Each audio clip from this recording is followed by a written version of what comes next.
February 1943, Canada's battle flag flew high, for Canada's mechanized might was on parade.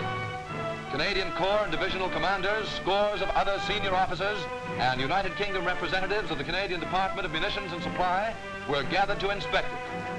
Perhaps it was destined to be a final inspection before going into battle, for the discussions at Casablanca promised momentous things to come. General McNaughton, GOC&C, was host to Lieutenant General Kenneth Stewart, Chief of General Staff, who is to see for himself that the Canadian Army is well prepared and well equipped for the ultimate test of war. On parade were representative subunits of all arms and services of the Canadian Army overseas, equipped in the main with Canadian vehicles, weapons, and equipment. First came a squadron of the Royal Canadian Dragoons. An armored car regiment is the farthest flung hand of the very long arm of a corps or army headquarters, only exceeded in range by the aeroplane. It is meant for medium distance reconnaissance, for finding a distant enemy, clinging to him, and reporting his every move. Next were a squadron of the 4th Recce Regiment, the Princess Louise Dragoon Guards. The Recce Regiment performs the same duties of reconnaissance and protection that the divisional cavalry did in the old days. Composed of scout and assault troops, it can sweep the country with a screen of inquisitive armored cars. It can also produce considerable firepower to delay and harass superior enemy forces.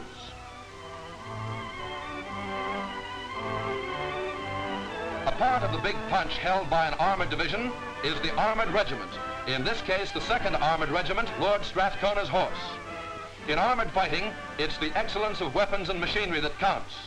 No bravery or skill can adequately compensate for inferiority of armor and mechanical efficiency. These Canadian-built and Canadian-designed Ram tanks are equal to any tank of their weight when it comes to the crash of the tank battle.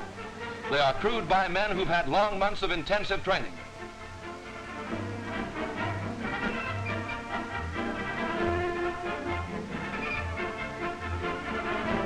Well known to everyone is the 25-pounder, the standard field piece with all British Empire forces, which has won praise in all theaters of war. This gun is now being manufactured complete in Canadian factories.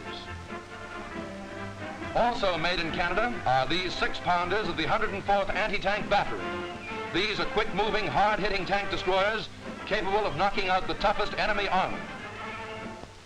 The 57th Light Ack Battery from Quebec is a completely French-Canadian unit.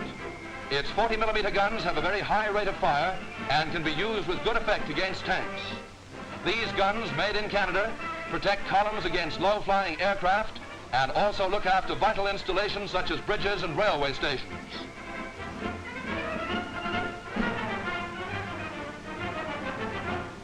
The 3.7 Ack guns of the 1st Heavy Anti-Aircraft Battery take on enemy planes out of range of the Bofors.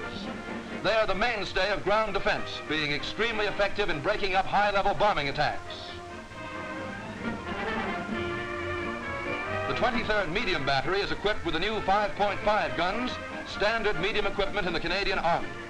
In spite of its weight, this gun is extremely mobile and is capable of doing immense damage far behind the enemy's lines. The specially designed tractors which enable medium regiments to keep pace with a swift-moving army have Canadian bodies and American motors. The 9th Field Squadron, Royal Canadian Engineers, is part of an armored division. These sappers from an armored division are essential to its mobility. Whether it be roads, bridges, the destruction of anti-tank obstacles, or the clearing of minefields, the engineers will always be in the thick of the armored battle. Another detachment of the Corps of Royal Canadian Engineers, which is of vital importance in modern warfare, is the Road Construction Company. The section on parade is from North Bay, Ontario, and these men have learned their business in the difficult, rocky, and heavily wooded northern bush country. The bulk of their equipment is Canadian-made and belongs to No. 1 Canadian Mechanical Equipment Company. The Road Construction Company will be called on to carry out rapid aerodrome construction, repairs of captured aerodromes in enemy-occupied countries, and to build roads for an invading Allied army. The Mechanical Equipment Company is composed of men from all over Canada, most of them operators of special engineering equipment. The role of the company is to hold and operate heavy engineer equipment such as bulldozers, carryalls, shovels, rollers, and cranes.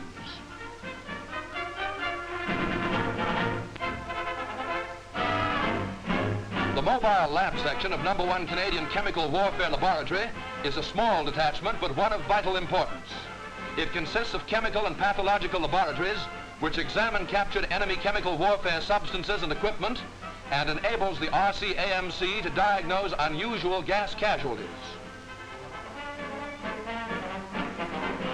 An efficient corps of signals is essential to control the complex modern army with its mobility and tremendous radius of action.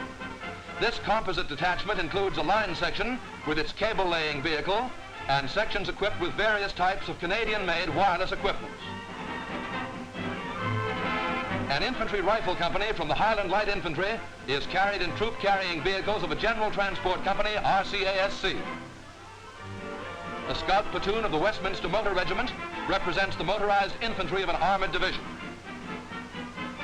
The anti-tank platoon of the Carlton and York Regiment shows the 2-pounder gun with its boon companion, the 500-weight Jeep. In the hands of well-trained infantry, this Canadian-made weapon is an efficient tank destroyer. The vehicles of No. 65 Tank Transporter Company, RCASC, serve the same purpose for tanks as the troop carriers do for the infantry. They move armored fighting vehicles with the saving of track mileage and petrol so that the tanks can be committed to battle fully fueled and in first-class mechanical condition. They also serve to evacuate tank casualties from the battlefield.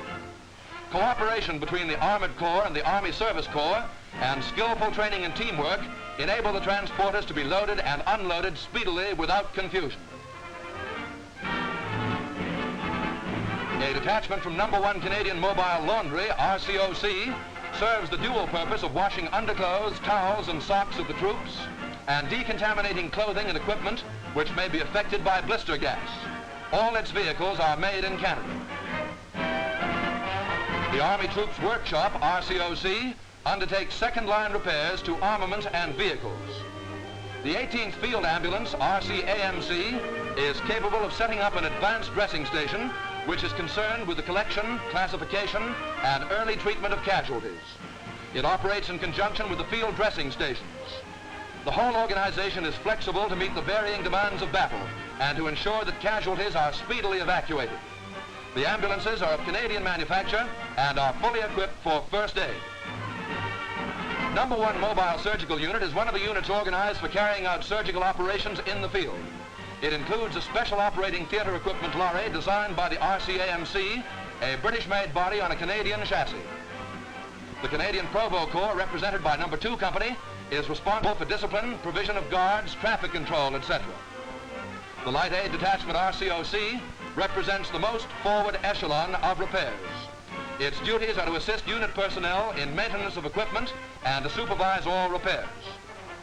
Next comes a detachment of the new heavy mortars, which are now in production in Canada and with which infantry formations are equipped. This mortar is an accurate weapon which produces a heavy crump at long ranges. But even with this mass of mechanized equipment, the infantry are still an essential component of the modern army.